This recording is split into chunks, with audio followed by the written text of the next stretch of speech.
This is a g-dcast lesson on the book of Psalms.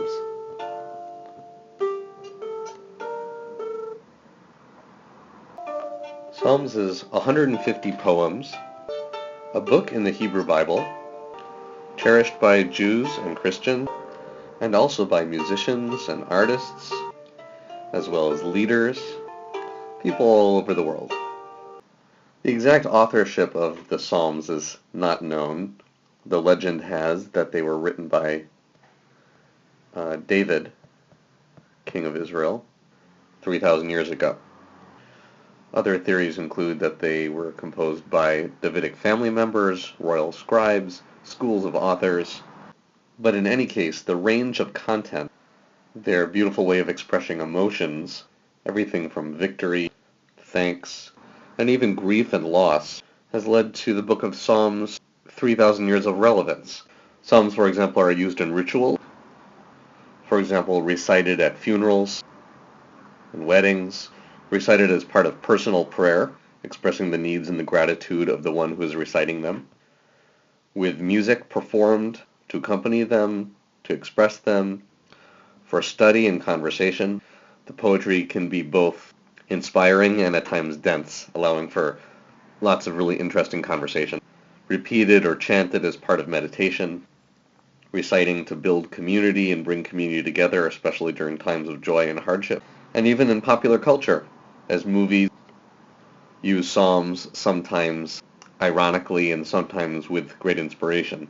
To begin to develop a common language to help us understand the book of Psalms, it can be helpful to consider some categories to put psalms into, recognizing that these categories are subject to interpretation and are just based on looking at the content of the different psalms and thinking about how different psalms may share that content in common with others. Let's start with songs of praise. For example, in this section you can see a whole number of different lines all about praising God. And of course the theme here is the different types of instruments. And we could analyze a little bit how the different instruments are perhaps expressing different types of praise or different levels of praise, all residing in the realm of poetry. Now moving on to Psalms of Thanks. In the section of Psalm 30, I will exalt you, Lord. You lifted me out of the depths. You did not let my enemies gloat over me. I called to you for help. You healed me. You brought me up from the realm of the dead. You spared me from going down to the pit. Moving on, we have our Psalm of Wisdom, providing a kind of recipe about how to live a blessed life. Here the author teaches that blessed is the one who doesn't walk in step with the wicked, stand in the way that sinners take, or sit in the company of mockers, whose delight is the law of the Lord, and who meditates on his law day and night. That person is like a tree planted by streams of water, yielding fruit in season, and whatever they do prospers. And now, changing our tone completely, sections of Psalms of Lament. I say to God, my rock, why have you forgotten me? Why must I go about mourning, oppressed by the enemy? My bones suffer mortal agony as my foes taunt me, saying to me all day long, where is your God? Kingship. Next we have Psalms of Kingship, about kingship and how God is the ultimate king. Therefore, you kings, be wise, be warned, you rulers of the earth. Serve the Lord with fear and celebrate his rule with trembling. And now Psalms of Healing, touching on the author's spiritual or physical need for healing. Be merciful to me, Lord, for I am faint. O Lord, heal me, for my bones are in agony. My soul is in anguish. How long, O Lord, how long? So as you can see, there's really a wide range of tones, from the very positive and really celebratory hymns of praise and thanks to the more reflective wisdom and the quite depressing lament. And that's really what makes the Psalms so powerful, the range and the depth of the emotions. On the other hand, that can also be a little bit confusing or unnerving.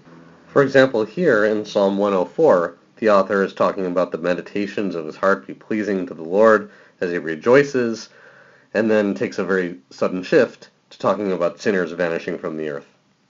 One of the tricks to Psalms then is to be able to hold on as the author jumps from sometimes topic to topic to topic, or mood to mood to mood. This could even be the strength of Psalms, as it reflects the way in which, as the human condition sets us up, we move from joy to confusion to sorrow and back. in ways that are often confusing and disorienting. Let's take a moment to look at Psalm 23. Psalm 23 is one of the most popular psalms in terms of the range of its use. Recited at funerals, used in pop culture. The first box focuses on pastoral imagery, pastures of tender grass, that God causes the author to lie down in, quiet waters, the soul being refreshed. Then slightly darker imagery as the author talks about how even in the presence of death, he fears no evil. On the one hand, God's rod and staff comfort the author, and on the other hand, the very mention of these topics brings the specter of death and danger much closer. Suddenly, the author changes imagery altogether and now refers to a table being arranged against the enemies, his head anointed, his cup is full. While it can be jarring to go from imagery having to do with pastoral scenes of protection and safety to sinister death imagery, and finally to imagery of feasting and plenty, that imagery can actually be part of the experience. Of course, it's this versatility of tone and topic that might make this such a powerful psalm for us in the modern world as we move from the calm and the pastoral to the death-oriented.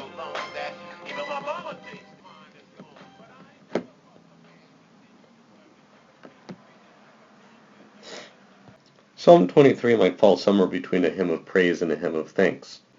Here's a similar theme, but with totally different imagery, Psalm 104. Psalm 104 starts out like a psalm of praise. Focused on the cosmic, he wraps himself in light as with a garment, stretches out the heavens like a tent. He makes winds his messengers, flames of fire his servants. Around 10 lines in, the tone totally changes. He makes springs pour water into ravines that flows between mountains. And then this section goes into great detail about all the ways in which God provides for his creatures. It's really kind of amazing. We go from God as the creator of the entire universe here to a God who takes great interest in trees, birds, the stork, even gophers. This is an author who seems to understand that all things are connected, and yet everything resides within the creation of the Lord. And not only that, but also this created universe seems to know who to look for sustenance. These all look to you to give them their food at the proper time. When you hide your face, they are terrified. And here the moon marks off the seasons, the sun knows when to go down. You bring darkness, it becomes night, the beasts of the forest prowl. The lions roar for their prey and seek their food from God. From the most cosmic realms to the animals in the field, to the narrator, everything is connected and under God's watchful and compassionate eye.